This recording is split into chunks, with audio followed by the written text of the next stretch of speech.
할렐루야. 4월 26일 우리 주일 예배, 우리 하나님 전전에 나와 함께 거룩하게 예배 드리겠습니다. 우리 조용히 함께 묵상하시고 기도하시면서 우리 예배를 시작하겠습니다. 내가 여호와를 항상 내 앞에 모심이여 그가 나의 오른쪽에 계심으로 내가 흔들리지 아니하리로다. 이러므로 나의 마음이 기쁘고 나의 영도 즐거워하며 내 육체도 안전히 살리니 이는 주께서 내 영혼을 수월에 버리지 아니하시며 주의 거룩한 자를 멸망시키지 않으실 것임이니이다. 주께서 생명의 길을 내게 보이시리니 주의 앞에는 충만한 기쁨이 있고 주의 오른쪽에는 영원한 즐거움이 있나이다. 아멘. 우리 다 같이 찬송가 438장 내 영혼이 은총 입어 우리 함께 찬송하시겠습니다.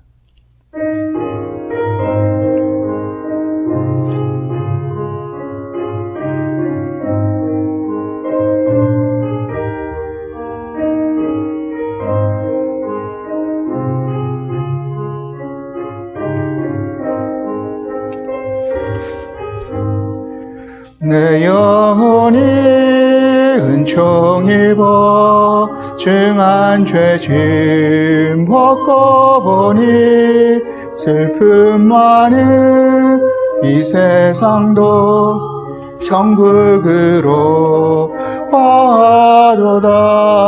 할렐루야 찬양하세. 내 모든 죄 사함 받고 주 예수와 동행하니 그 어디나 하늘나라.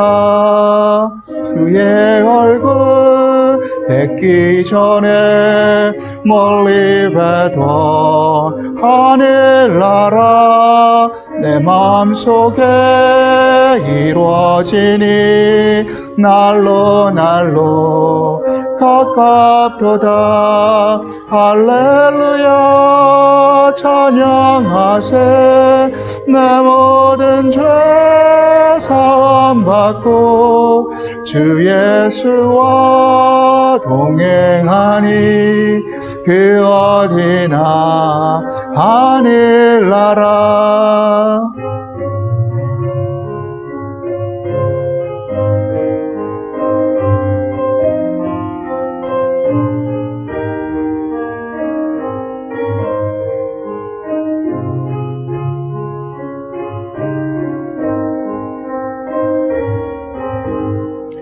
높은 산이 거친들이 조막이나 금거리나 내 주 예수 모신 곳이 그 어디나 하늘나라.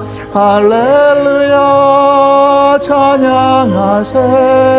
내 모든 죄 사함 받고 주 예수와 동행하니 그 어디나 하늘나라.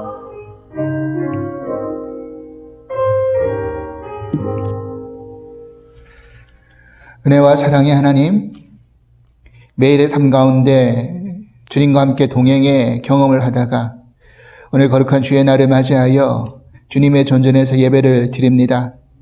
코로나 사태 이후로 우리들의 삶의 지형이 많이 바뀌어졌지만 그 과정 가운데서도 주를 의지하고 주님 안에 거하는 것이 얼마나 귀하고 소중한지를 다시 한번 깨닫게 해주시니 감사합니다. 이 모든 어려움이 주님의 역사하심으로 넘어서게 하시옵고 우리의 믿음의 맷집이 더 단단하게 연단되는 시간이 되게 하여 주시옵소서.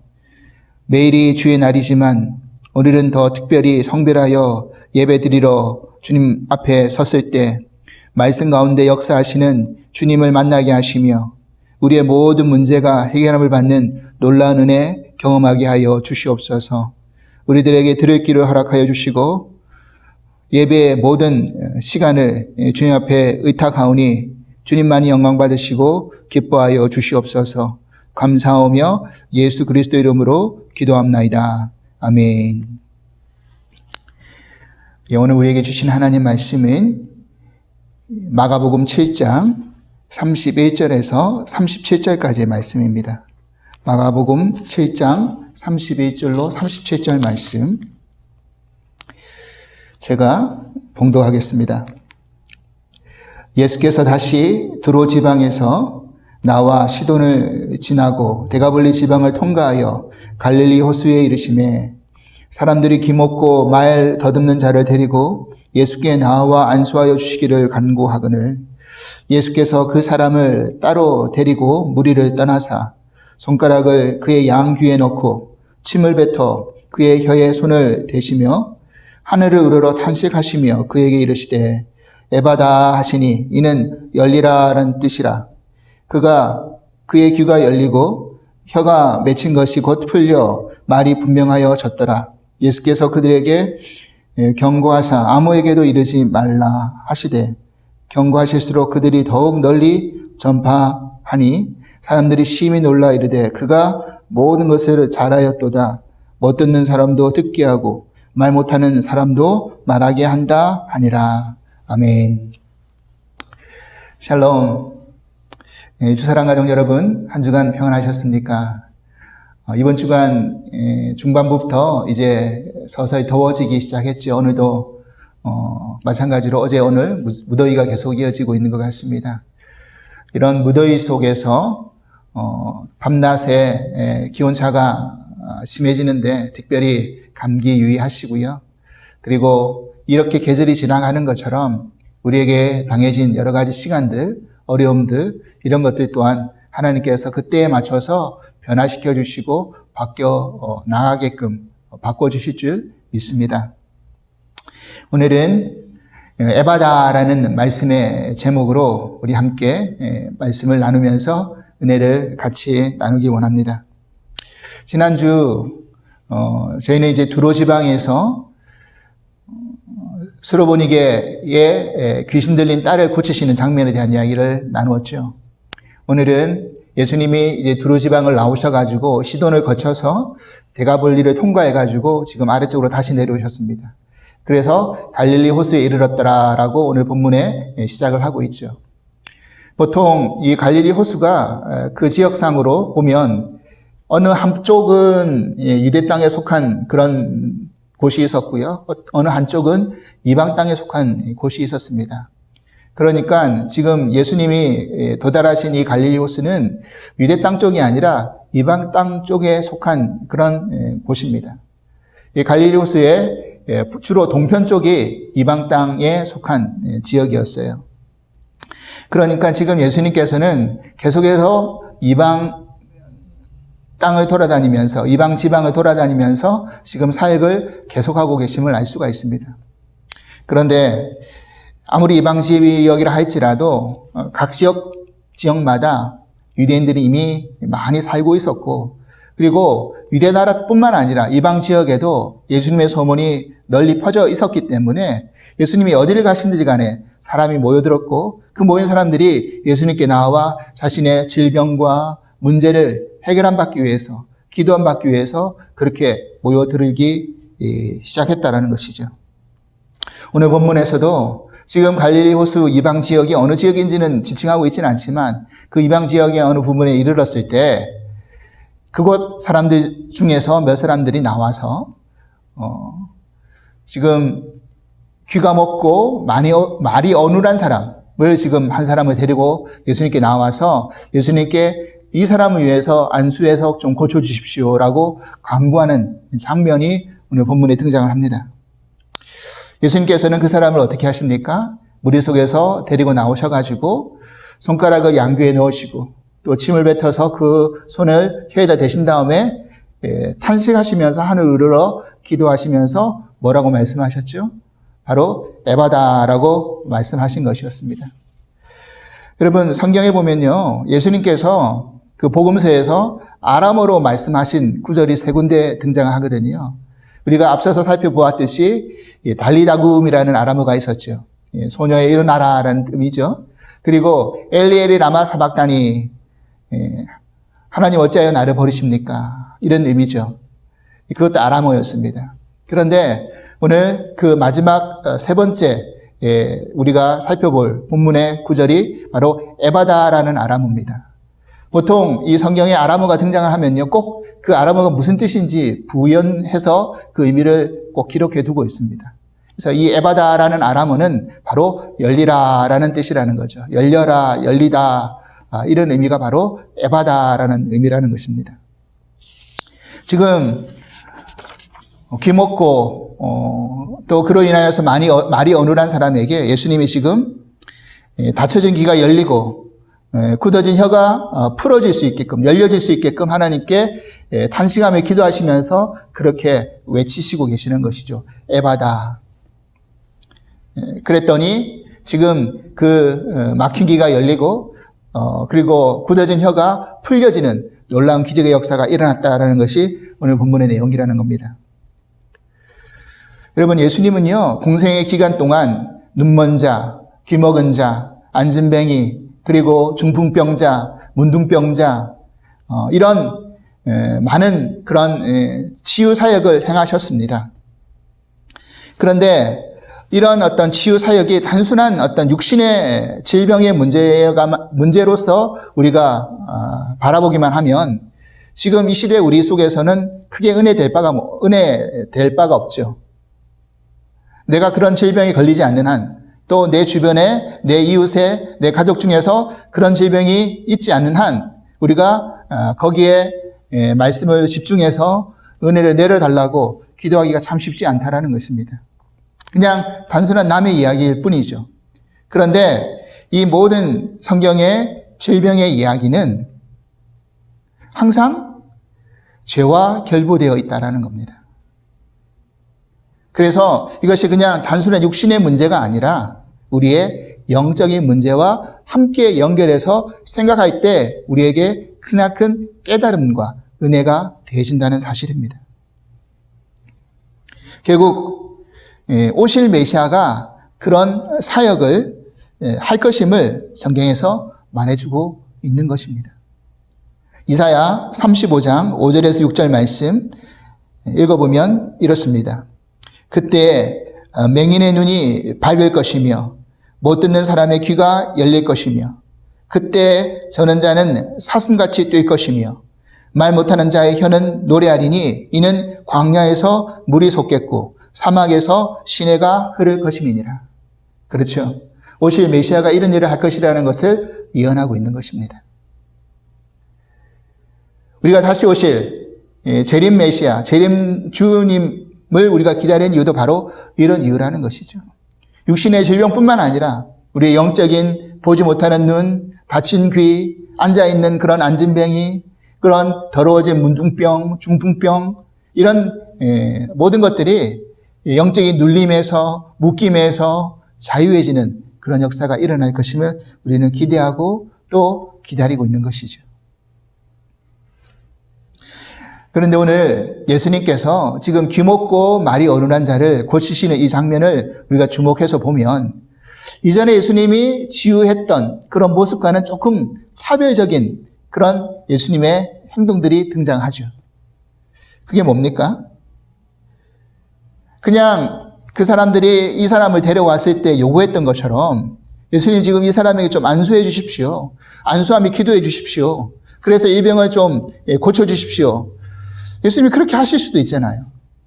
그리고 과거에 또 이전에 했던 예수님의 그 치유 사역을 보면 그냥 예수님이 옷자락에 손만 닿아도 예수님 말씀만 선포하셔도 어떻게 됩니까?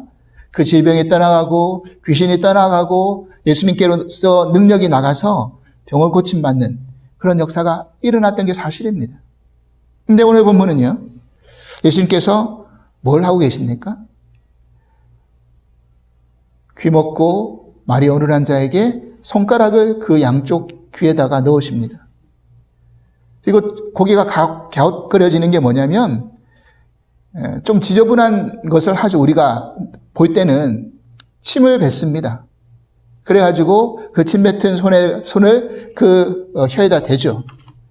여러분 만약 지금 저도 이제 과거에 또 안수하면서 기도했던 적이 많은데 여러분 안수하러 나온 분들에게 제가 침을 탁 뱉어가지고 거머리에 손을 얹는다.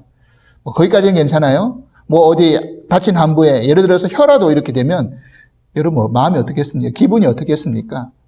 굉장히 지저분하겠죠. 거부하려고 할 겁니다. 그리고 나와서 기도 받으십시오라고 말했을 때 머뭇머뭇거릴 분들이 아마 많이 계실 겁니다. 근데 왜 예수님은 이런 행동을 하셨을까요? 이런 일을 하셨을까요? 우리는 지금 예수님이 하신 행동 속에서 무엇을 주목해서 봐야 되냐면 지금 예수님께서는 그 한 사람의 영혼에 대해서 집중하고 계신 것을 살펴볼 수 있어야 되는 것입니다. 먼저 예수님께서 그 사람을 어떻게 치유 사역 속에서 첫 번째 하신 행동이 무엇이었죠?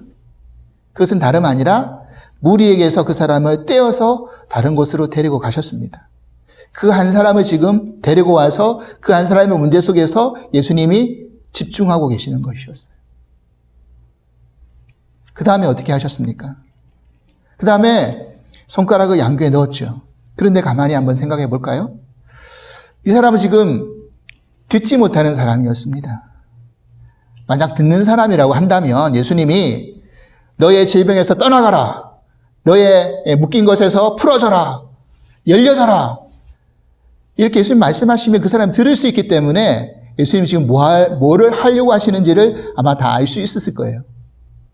그런데 지금 이 사람은 들을 수 없기 때문에 예수님이 뭐라고 말씀하시는지, 뭐라고 기도하시는지를 모른다는 겁니다. 나를 데리고 와서 지금 예수님 뭐 하려고 하시는 거지? 근데 이 사람의 귀에다가 손가락을 넣는 그 행동을 예수님이 보여주심으로 말미암아 이 사람이 뭘 느끼는 겁니까? 지금 예수님이 내가 들을 수 없는 이 귀를 지금 고치려고 손을 대시는 거구나. 느낌이 올 거 아닙니까? 그리고 그 혀에다 침을 뱉어서 손을 대셨다라는 의미는 사실은 당시 유대 사회 속에서 또 이방 나라의 그런 어떤 지역 사회 속에서 침을 뱉어서 환부에 이렇게 약이 없을 때 바르는 그런 민간요법이 있었어요. 우리도 모기에 물렸을 때, 그죠? 우리 어릴 때 그런 거 많이 하지 않습니까? 침 뱉어가지고 그 환부에다 문지르면 약간 붓기가 가라앉는 그런 거 하잖아요. 그랬던 것처럼 말입니다.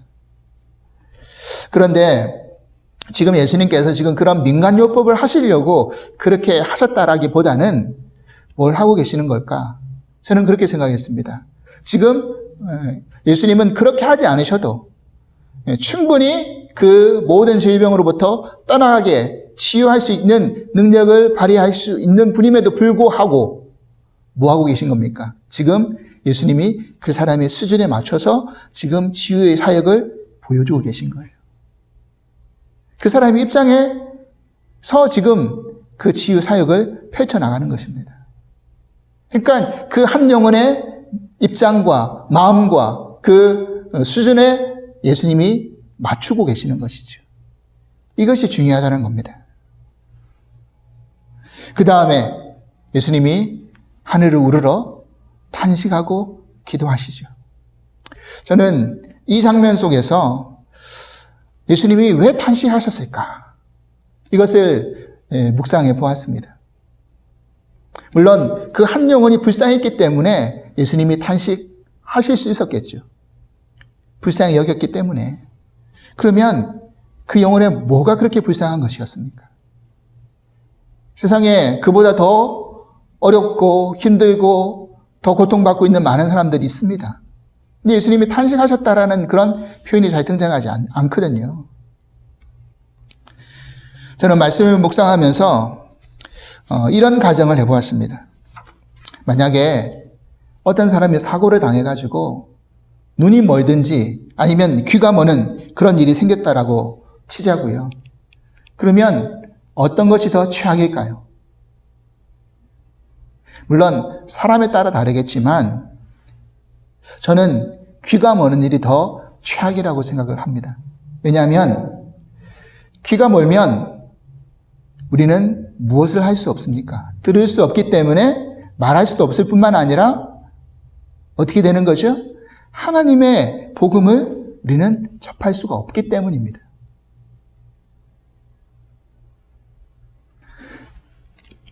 여러분, 제가 어떤 말기 암 환자라든지 이제 마지막 임종을 앞둔 분의 병실에 찾아가서 마지막 임종 기도를 해드린 적이 있는데, 그때 여러분 아시겠지만, 들어보셨겠지만, 마지막 이 모든 의식이 다 희미해지고, 또 모든 육신의 기능이 다 사라질 때 가장 마지막 남는 기능이 무엇인지 아십니까? 귀입니다, 귀. 안 보이고 움직이지 못한다 할지라도 음성은 들어요. 그래서 가족들이 와가지고 마지막 작별 인사하는 거, 의식이 없는 것처럼 느껴져도 귀는 들린다는 겁니다. 그래 본인이 말은 못해도 듣고는 있으세요.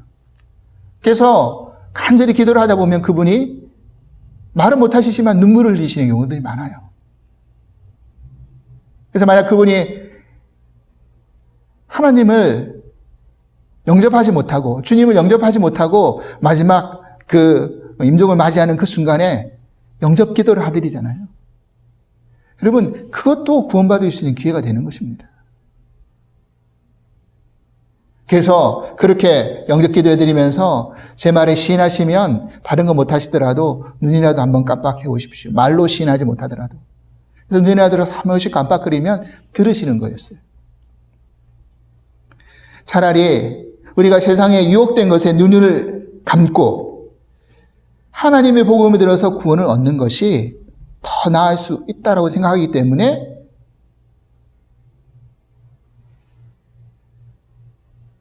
눈이 머는 것보다 귀가 머는 것이 더 최악이라고 생각이 든다는 겁니다. 지금 예수님은 이 한 영혼이 그동안 귀가 먹어서 듣지 못해서 복음을 듣고 싶어도 들을 수 없는 그런 안타까운 삶을 살았겠구나라는 마음이 들지 않으셨을까요? 그래서 탄식하며 기도하지 않으셨을까요? 여러분, 그렇다면 지금 우리의 모습은 어떻습니까? 우리의 귀는 제대로 열려 있나요? 지금 하나님 말씀에 제대로 열려지지 않는 귀를 가지고 그런 귀를 가지고 있는 우리를 바라보시면서 하늘을 우러러 탄식하고 계시는 그런 예수님의 에바다의 그 외침이 여러분 들리지 않으십니까? 그래서 저는 오늘 이 귀가 열리고 어눌한 그 혀가 풀려진 이 고침의 사역을 통해서 우리가 열려져야 될 귀가 뭔가라는 관점에서 함께 말씀을 좀 더 나아가서 생각해 볼 수 있기를 바랍니다. 먼저 우리가 열려져야 될 귀가 뭔가? 첫 번째로는요, 우리는 듣는 귀가 열려야 합니다. 여러분, 듣는다는 것은 참 중요합니다. 더군다나 무엇을 듣느냐가 더 중요하죠. 여러분, 믿음의 시작은 어디에서 나옵니까? 로마서 10장 17절 말씀이 이렇게 기록하고 있죠. 그러므로 믿음은 들음에서 나며 들음은 그리스도의 말씀으로 말미암았느니라. 여러분, 우리가 듣지 않으면 믿음이 생겨날 수가 없죠. 그 믿음의 말씀을 듣지 않으면 우리의 믿음은 생겨날 수 없다는 것입니다. 우리가 어릴 때 어떻게 언어를 배웁니까? 어떻게 말을 하게 됩니까? 무수한 단어와 단어의 조합을 우리가 들으면서 흉내내다가 말을 하게 되잖아요. 그러면 우리가 영어 공부를 할 때 제일 중요한 게 뭐라고 우리가 배웠습니까? 귀가 뚫려야 된다는 이야기를 많이 들으셨죠. 귀가 뚫려야지, 들려야지 말을 할 수 있는 겁니다. 어린아이가 엄마 아빠가 했던 그런 무수한 말을 들으면서 그 말을 따라하면서 말이 늘어나는 것처럼 우리 또한 마찬가지라는 겁니다. 하나님 말씀을 우리가 계속 들어야지만이 우리의 믿음이 자라나는 거예요. 생길 수 있는 거예요. 그리고 그 하나님 말씀이 이해가 되고 나중에는 행할 수 있는 힘이 생길 수 있는 것이죠. 그렇기 때문에 처음에는 깨닫든지 못 깨닫든지 간에 우리는 항상 듣는 자리에 계속 나아가야 된다는 겁니다. 여러분, 교회에 처음 나왔을 때를 한번 생각해 보십시오. 목사님 말씀이 여러분 귀에 쏙쏙 잘 들어오십니까? 그런 경우는 거의 없어요. 그런데 계속 듣다 보니까 그 말씀에 귀가 뚫리고 마음이 열리는 경우가 생기지 않습니까? 시편을 보면 여러 기도의 내용 속에서 이런 표현이 자주 등장합니다. 주여 저의 기도에 귀 기울이시고 들어주시옵소서. 여러분 하나님이 우리 기도에 귀 기울여 주시고 들어주시고자 하는 마음은 기도하는 사람의 다 동일한 그런 소망일 겁니다. 어떤 사람은 하나님께 내가 말하는 것, 내가 기도하는 것 좀 더 잘 들리게 하기 위해서 큰 소리로 고래고래 기도하시는 분도 계세요. 여러분, 그런 분의 기도를 하나님이 더 잘 들으실까요? 그렇지만은 않다라고 생각합니다. 제가 어떤 분의 이야기를 들은 적이 있는데 어떤 분은 기도하는 중에 환상 가운데 그런 것을 봤답니다. 우리가 기도하는데 어떤 큰 귀가 있는 거예요. 그리고 나는 조그만해가지고 그 큰 귀에다 대고 소리를 꽥꽥 지르고 있는 겁니다. 그 환상이 사라진 다음에 무슨 생각이 드느냐면 야, 하나님 정말 시끄럽겠구나. 여러분, 하나님 우리의 세미한 음성도 못 들으실까요? 들으실 수 있는 분이라는 겁니다. 소리 지른다고 해서 잘 들리고 소리 안 지른다고 해서 안 듣는 분은 아니라는 거예요. 그래서 이 사람이 그 다음부터 그 환상을 본 다음부터 하나님은 내가 마음으로 기도해도 다 들으시는 분이구나. 내가 소리를 안 지른다고 해도 하나님 듣고 계시는 분이구나. 이렇게 기도의 모습이랑 패턴이 바뀌었다는 이야기를 하는 적을 들은 적이 있습니다.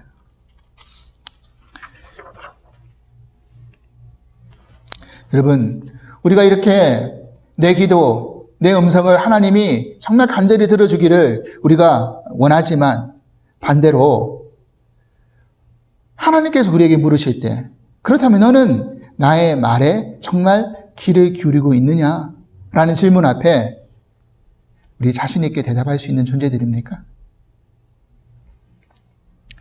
우리는 매주일 또는 매일매일 아침에 제가 새벽마다 말씀을 올리면서 여러분 그 말씀을 들으시겠지만 때로는 그 말씀이 전혀 들리지 않을 때도 있고 때로는 여러분 이런 표현을 쓰잖아요. 귓등으로 들을 때도 있고 한 귀로 듣고 한 귀로 흘려버릴 때도 있다라는 거예요. 그리고 그 하나님 말씀이 얼마나 오랫동안 내 마음속에 담아둡니까? 그때 그 순간으로 끝나버릴 때가 너무 많다는 겁니다. 우리가 신앙생활 하는 중에 정말 무엇을 듣느냐가 중요합니다. 하나님의 음성을 듣는 것을 기뻐하기보다는 세상적인 소리에 여전히 귀를 기울이고 있지는 않냐는 거예요. 듣는 것이 고작 육신의 소리, 내 생리적인 소리, 내 욕망의 소리, 그것만 듣고 살고 있지는 않냐는 거죠. 아니면 매일매일 우리가 듣는 것이 세상 돌아가는 소리, 우리 흥미만 자극시키는 그런 이야기만 들으려고 하지 않냐는 거예요. 때로는 교회 안에 모여가지고 세상에 모여가지고 모임에 가면 우리는 어디에 귀를 쉽게 기울이느냐? 남을 험담하는 소리에 우리의 귀가 열릴 때가 더 많이 있다는 겁니다. 잠언 17장 4절 말씀에 이런 말씀이 있습니다. 악을 행하는 자는 사악한 입술이 하는 말을 잘 듣고 거짓말을 하는 자는 악한 혀가 하는 말에 귀를 기울이느니라. 여러분, 우리가 다른 사람에 대한 험담에 귀를 기울인다면 하나님은 우리를 악을 행하는 자라고 부르실 거라는 겁니다. 그 소리에 여러분 귀를 닫으시고 하나님 음성에 귀를 여시는 저 여러분이 될 수 있기를 간절히 기도를 드립니다. 정치하는 사람이 민중의 소리를 듣지 못하면 독재자가 되는 것이고요. 지식이 있는 사람이 내 마음의 소리, 자아의 소리를 듣지 못하면 교만에 빠지는 것이고요. 그리고 우리 인간이 귀가 어두워서 하늘로부터 내려오는 소리를 듣지 못하면 우리는 속물이 되어 버리게 되는 것입니다. 그래서 우리의 귀가 정말 제대로 열려야 된다는 것이죠. 두 번째로, 그러면 귀가 열려야 되는데 들을 수 있는 귀가 열릴 수 있어야 된다는 겁니다. 들을 수 있는 귀가 뭔가? 먼저는 우리에게는 첫 번째로 들어주는 귀가 필요하다는 거예요. 제가 목회를 하면서 여러 가지 훈련을 많이 받았지만 그 중에서 저는 듣는 훈련을 참 많이 했습니다. 여러분, 사실 말하는 것보다 듣는 것이 편할 때가 있어요. 말이야 설교 시간이라든지 얼마든지 저에게 주어진 시간에 할 말이 많잖아요. 그런데 들어주는 것 자체도 사실은 쉽지 않을 때가 있습니다. 왜냐하면 들어준다는 이야기는 내가 그 사람의 이야기에 공감하면서 그 사람이 어려운 이야기가 나에게 들려졌을 때 같이 그 짐을 져주는 것이기 때문입니다. 상담의 제일 중요한 포인트가 뭡니까? 내가 말을 많이 하는 게 아니라 남의 말을 내가 잘 들어주는 게 상담의 핵심 포인트잖아요. 누군가 이야기를 잘 들어주는 사람은 모든 사람이 편애하고 의지하는 사람이 됩니다. 자기 이야기만 하고 남의 이야기는 전혀 듣지 않는 사람은 그 사람과 남이 가까워질 수가 없죠. 귀를 기울인다는 것은 그만큼 그 사람과의 관계 속에서 바른 관계를 형성해 나가는 것이고 그 사람의 의견을 청취한다는 것은 그 사람을 존중한다는 그런 의미가 되는 것입니다. 사랑하는 여러분, 그렇기 때문에 우리는 듣는 귀가 필요하다는 거예요. 들어주는 귀. 그리고 둘째는 우리에게 또 균형 있는 귀가 필요하다는 겁니다. 여러분, 귀라는 게 듣는 기능도 있지만 또 어떤 기능이 있는지 아시죠? 균형을 잡아주는 기능이 또 있어요. 마찬가지로 듣는 것에서도 우리는 균형이 필요하다는 겁니다. 언제나 듣는 사람이 실수하기 쉬운 경우가 뭡니까? 그것은 한쪽 이야기만 듣기 때문입니다. 만약에 말하는 사람이 나와 좀 더 가까운 사람이라고 한다면 우리는 아마 그 사람의 말이 먼저 들려질 겁니다. 그리고 판단해 버립니다. 근데 만약에 그 어떤 문제를 가지고 판단하기 전에 사실은 반대편의 이야기도 들을 수 있어야 되는 겁니다. 왜냐하면 우리의 마음은 자기가 유리한 쪽으로, 자기가 편한 쪽으로 이야기하기 때문입니다. 만약 저와 여러분들이 어떤 중재자 역할을 해야 된다고 한다면 분명히 쌍방의 이야기를 다 듣고 판단할 수 있어야 된다는 거예요. 그러면 이 사람 왜 그런 이야기를 하고 저 사람 왜 그런 이야기를 했는지 이해를 할 수 있다는 겁니다.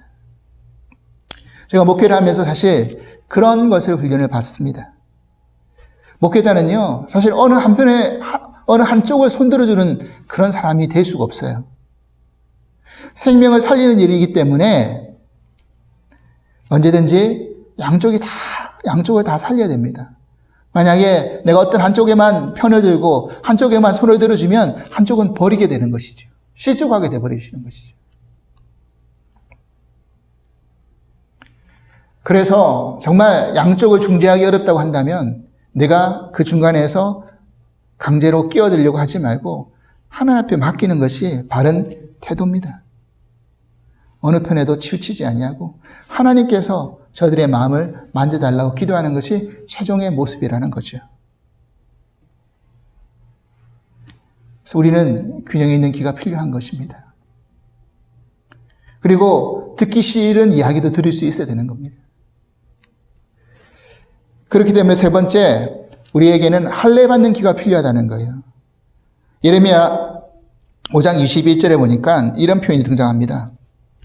어리석고 지각이 없으며 눈이 있어도 보지 못하고 귀가 있어도 듣지 못하는 백성이여 라고 예레미야가 탄식하며 책망을 퍼붓고 있죠. 그러면서 6장 10절에 뭐라고 이야기하고 있느냐면 내가 누구에게 말하며 누구에게 경책하며 듣게 할꼬 보라 그 귀가 할례를 받지 못하였으므로 듣지 못하는도다. 그 귀가 할례를 받지 못함으로. 귀가 할례를 받는다는 의미가 뭡니까? 귀가 벗겨지지 않은 거죠. 그 닫힌 꺼풀이 벗겨지지 않는 거잖아요. 그것을 벗겨야 된다는 의미잖아요. 예수님께서도요, 이런 표현 많이 쓰셨잖아요. 귀 있는 자는 들을지어다. 귀 있는 자는 복이 있다. 이런 말씀 많이 하셨지 않습니까? 여러분, 귀가 있어도 듣지 못하는 사람들이 많다라는 거예요. 들을 귀가 있어야 된다는 거예요. 균형 있는 귀가 있어야 되겠지만 하나님의 말씀이 제대로 들려지고 깨달아질 수 있는 귀가 될 수 있게끔 귀가 할례를 받아야 된다는 겁니다.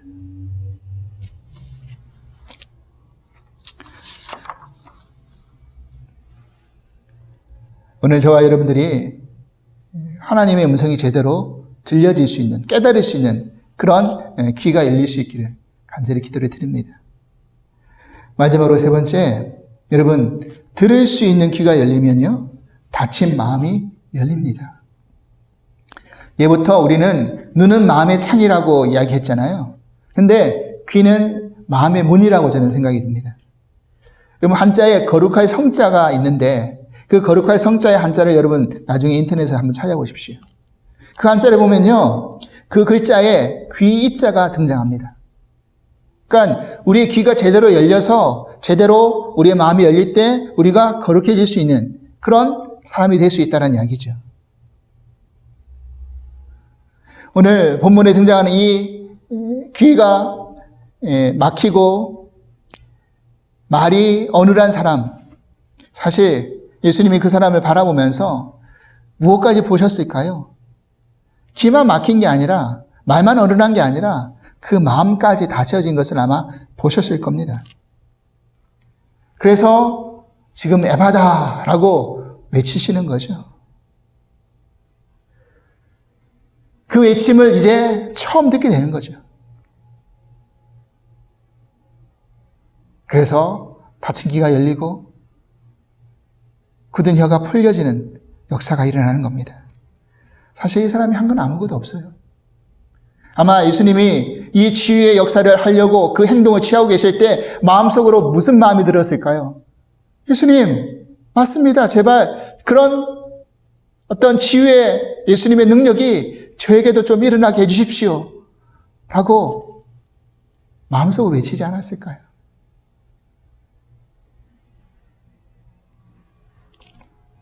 저도 열리고 싶어요. 저도 열고 싶어요. 에바다 열려라 라는 그 말씀에 아멘으로 응답하면 그 놀라운 역사가 일어난다는 겁니다.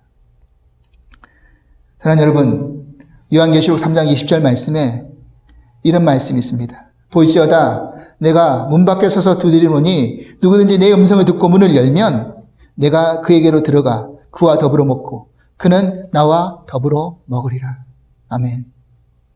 그렇죠. 볼지어다 내가 지금 문 밖에서 문을 두드린다.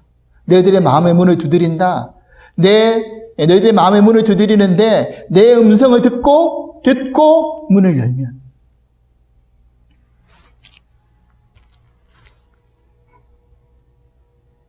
너는 나와 더불어 먹고 나는 너와 더불어 먹고 마시는 하나님의 잔치에 축제에 참여할 수 있다는 것을 지금 말씀해 주고 있습니다.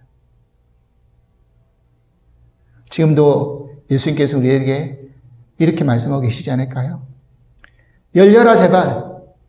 제발 열려서 좀 들어라. 언제까지 닫고 살 거냐? 언제까지 그 마음의 문을 닫고 살 거냐? 에바다! 에바다! 열어라! 그렇게 외치지 않으실까요? 그렇게 마음의 문을 열고 주님을 우리 마음 가운데 구주로 영접하면 그는 나와 더불어 함께 먹고 마시면서 주님이 우리들에게 베풀어 주시는 영원한 축제에 참여할 수 있는 그런 사람이 될 줄 믿습니다. 마지막으로 한 이야기만 드리면서 오늘 마무리를 하려고 합니다. 미국 동부에 사회학을 가르치고 설교학을 가르치는 토니 캄플로라는 그런 교수님이 계셨는데 이분이 하와이로 휴가를 가셨답니다. 근데 도착 시간이 너무 늦어지고 시차 때문에 잠이 잘 안 오고 해가지고 새벽 2시쯤에 배도 출출하고 해가지고 식당을 찾아 밖으로 나갔답니다. 그런데 대부분의 식당은 다 문을 닫았는데 어느 구석에 조그마한 허름한 식당이 한 곳에 있어서 거기에 들어갔습니다. 물론 마음은 들지 않았지만 다른 선택할 수 있는 옵션이 없었기 때문에 그곳에 들어가서 간단한 식사를 시키고 커피를 마시고 있는데 조금 있다가 보니까 한 대여섯 명의 웬 처자들이 그 식당에 들어오더라는 겁니다. 딱 한눈에 보더라도 아, 저 여자들은 거리의 여자들이구나 라고 보여질 정도였습니다. 그래서 식당 한 구석에 테이블에 앉아가지고 서로 막 이야기하는데 그냥 본의 아니게 그 이야기가 다 들려진 것이죠. 근데 그 중에 한 여자가 이런 이야기를 하는 겁니다. 야, 있잖아. 사실 내일이 내 생일이야. 아유, 벌써 39살이나 됐네. 그 이야기를 하니까 옆에 있던 주변에 다른 여자들이 뭐라고 맞받아쳤냐면 그래서 뭐 어쩌라고 네 생일인데 뭐 우리가 뭐 너를 위해서 케이크라도 사주고 축하라도 해줘야 되니? 노래도 불러줘야 되니? 이렇게 맞받아치더라는 거예요. 그러니까 이 이야기를 꺼낸 여자가 멋쓰게 하면서 아니 지금 내가 내일 내 생일이라고 이야기했지 너희들 보고 지금 내 생일 챙겨달라고 뭐 케이크 사달라고 내가 너희들한테 부탁한 거야? 하면서 서로 막 언성이 높여지면서 치고받고 싸우기 시작하더라는 겁니다. 주인이 간신히 말려가지고 화해시키고 이제 그 사람들이 이제 돌아갔을 때 이 교수가 그 주인한테 물어본 겁니다. 아니 저 사람들 이곳에 자주 오는 사람들입니까? 그러니까 이 주인이 하는 이야기가 자주가 뭡니까? 매일매일 옵니다. 이 교수가 그 싸우는 장면을 바라보면서 그런 생각한 거예요. 아니 내일이 내 생일이라고 하면 야 주변에서 그래 축하해 생일 축하한다 이 말 한마디만 하면 끝나는 문제인데 그 말 한마디도 할 수 없는 그 마음의 강팍함과 황량함이 저들 가운데 있구나. 무엇이 저를 저렇게 만들었을까? 그런 긍휼한 마음이 생기더라는 거예요. 그래서 그 주인에게 그 이야기를 들으면서 그러면 제가 생각한 것이 한 가지가 있는데 혹시 괜찮으시겠냐고. 그래서 무슨 이야기입니까 하니까 아까 제가 본 이야기 듣게 되었는데 그 중에 내일 생일이라고 한 여인이 있지 않습니까? 제가 그 여인을 위해서 혹시 생일 파티를 준비해 주면 안 되겠습니까? 그 옆에 있던 주인 그 아내가 맞장구를 치면서 그 좋은 아이디어입니다. 사실 그 여자 이름이 아그네스라는 여인인데 정말 마음은 착한데 정말 불쌍한 여자입니다. 그래서 우리도 돕겠습니다 이러는 거예요. 그래가지고 그 여인을 위해서 몰래 이벤트를 준비한 겁니다. 그런데 이 주인 아내가 이제 그 주변에 거리에 있는 여인들 몇몇에게 그 여인을 모르게 초대를 한 겁니다. 이렇게 하려고 한다. 축하를 해주려고 한다니까 와서 좀 해줘라. 모여줘라. 해가지고 거리에 있는 여인들이 그 시간에 다 모여들기 시작한 거예요. 그 다음날 새벽녘에 또 그 일행들이 이제 찾아온 겁니다. 문을 여는 순간 어떻게 됐겠습니까? 갑자기 빵빵 터지고 아그네스 생일 축하해. Happy birthday to you. 노래를 부르고 케이크 그녀의 앞에 다가오는데 이 교수님이 세상에서 그렇게 놀란 눈을 본 적이 없을 정도로 이 아그네스가 놀란 눈을 하더라는 거예요. 그래서 이 여자가 아무 말도 못하고 너무너무 감격해하면서 밤에 눈물이 흘러 타고 내려올 때 뭐해 아그네스 빨리 이제 생일 케이크 불러야지 촛불 꺼야지 이러니까 그 여인이 아그네스가 이런 부탁을 하는 겁니다. 사실 미안한데 부탁이 하나 해도 돼? 무슨 부탁이야? 여러분들이 동의만 한다면 이 케이크 내가 자르기보다는 우리 집에 가서 조금 간직해 두면 안 될까? 아마 평생에 그런 케이크를 받아본 적이 없었던 것 같아요. 그래, 당연해. 가져가. 이건 너를 위한 케이크니까. 그래서 아그네스가 그 케이크를 들고 자기 입으로 빨리 갖다 놓기 위해서 가져갔다라는 거예요. 그 장면에 서로가 머쓱하면서 아무 말을 하지 못하고 있을 때 이 캄플러 교수가 이 주변에 모인 사람들을 위해서 그런 이야기를 했답니다. 사실 제가 저 아그네스의 행복과 여러분들의 행복을 위해서 기도를 해도 될까요? 그러니까 전부 다 기도해달라고 한 거예요. 그래서 뜨겁게 기도를 하기 시작하니까 그 모든 사람들의 눈에 그 기도 소리를 들으면서 눈물바다가 되기 시작했다는 겁니다. 그리고 기도를 마치면서 이렇게 말했습니다. 여러분, 이 행복의 주인은 예수 그리스도이십니다. 그분이 여러분들의 삶의 주인 되기를 기뻐하시기 바랍니다. 모든 사람들이 예스 하는 거죠.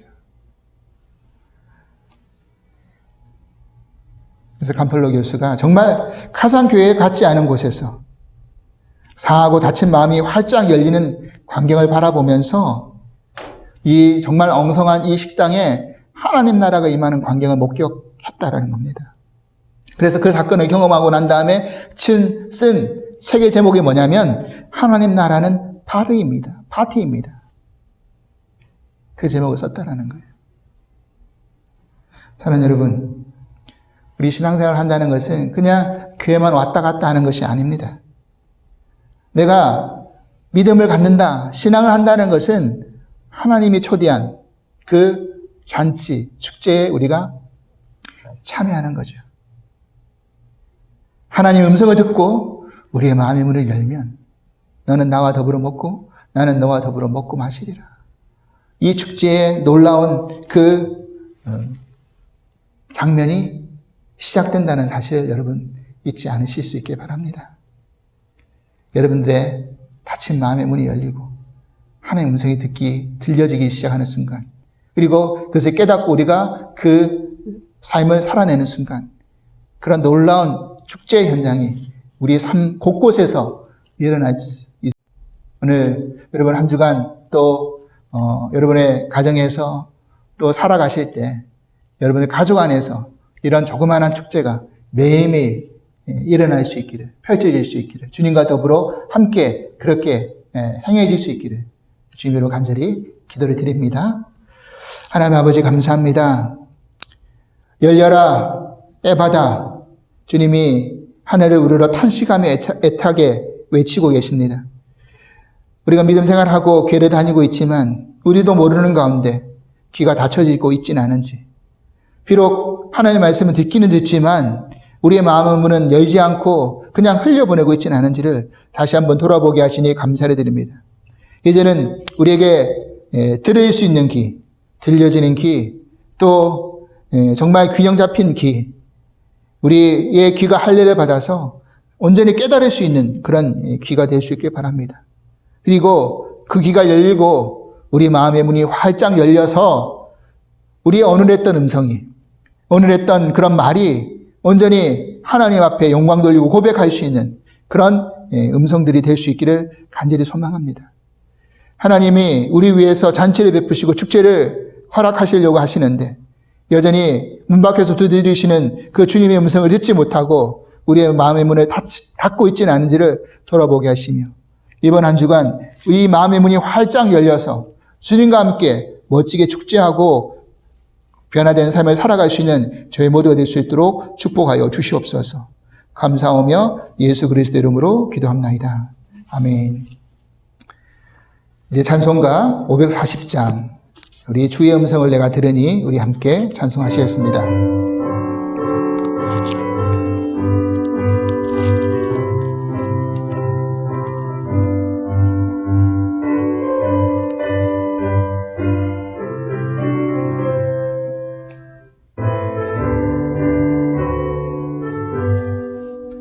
주의 음성을 내가 들으니 사랑한단 말일세.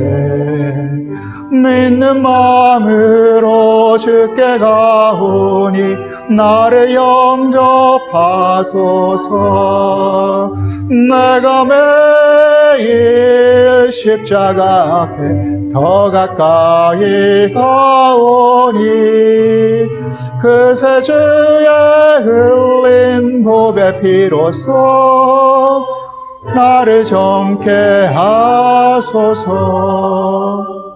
주의 넓으신 은혜 베푸사 나를 받아주시고 주의 품은 뜻 주의 뜻같이 되게 하여 주소서. 내가 매일 십자가 앞에 더 가까이 가오니 그새 주의 흘린 보배 피로써 나를 정케 하소서.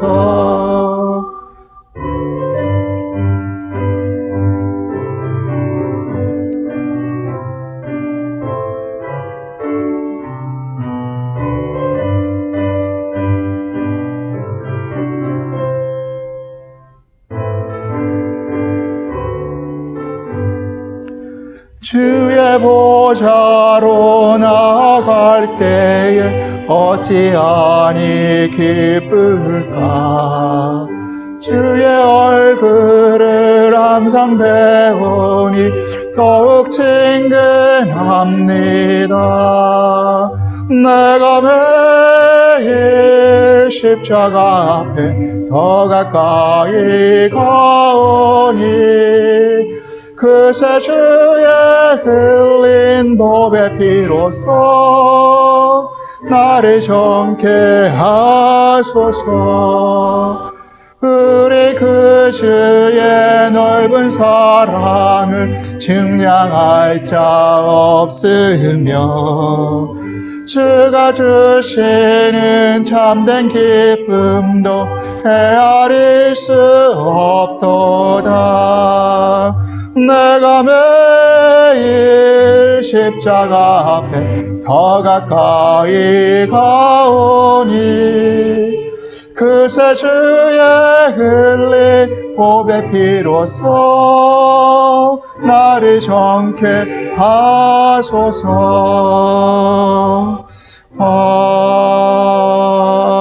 아멘.